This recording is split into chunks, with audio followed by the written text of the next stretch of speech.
इंसान की कीमत। दीनू के बेटे की तबीयत खराब थी। सरकारी अस्पताल में इलाज कराकर वह थक चुका था। काफी रुपए खर्च कर चुका था। इसके बावजूद उसकी हालत में कोई सुधार नहीं हो रहा था। काफी जांच के बाद पता चला कि उसके बेटे का एकमात्र इलाज ऑपरेशन है। ऑपरेशन में 1 लाख रुपए खर्च होने का अनुमान था।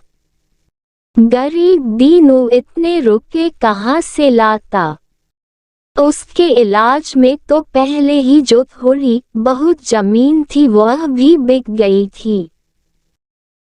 घर भी गिरवी रख दिया था। वह सरकारी अस्पताल के डॉक्टर से आरजू मिन्नत करने लगा, लेकिन सरकारी अस्पताल के डॉक्टर ने उसे समझाते हुए कहा, दीनू, मैं सब समझता हूँ, मैं विवश हूँ, मैं कुछ नहीं कर सकता। तुम शहर के किसी बड़े अस्पताल में जाओ, वहीं इसका इलाज संभव है।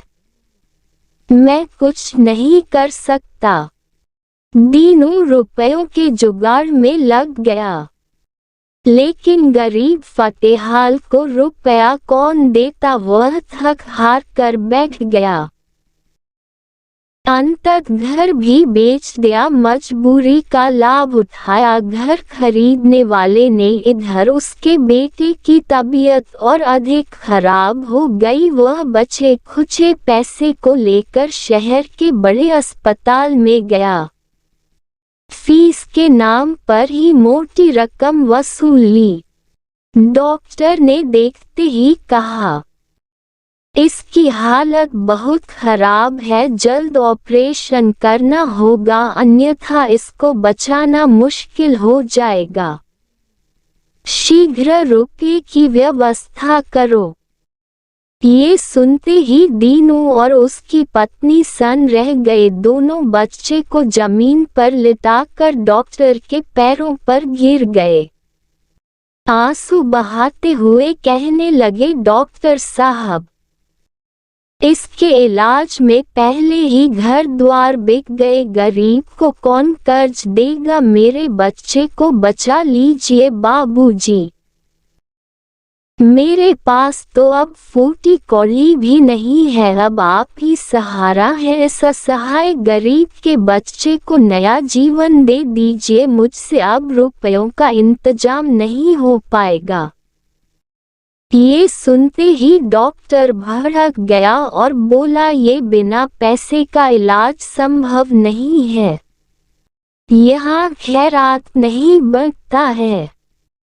तुम जैसे लोगों के लिए सरकारी अस्पताल खुला है, बच्चे को उठाओ और यहाँ से दफा हो जाओ। दीनू और उसकी पत्नी बच्चे को उठाकर बाहर जाने लगे। दीनू बच्चे को एकटक निहार रहा था और बच्चे ने सदा के लिए अपनी आंखें मूंद ली। उसकी पत्नी दहाड़ मारकर रोने लगी।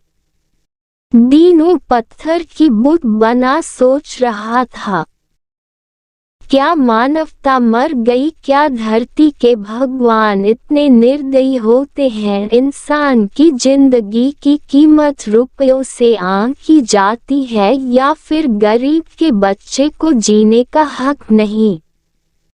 वह अपने आप को कोसते हुए ईश्वर से कह रहा था, कैसा है तेरा ये संसार भगवान?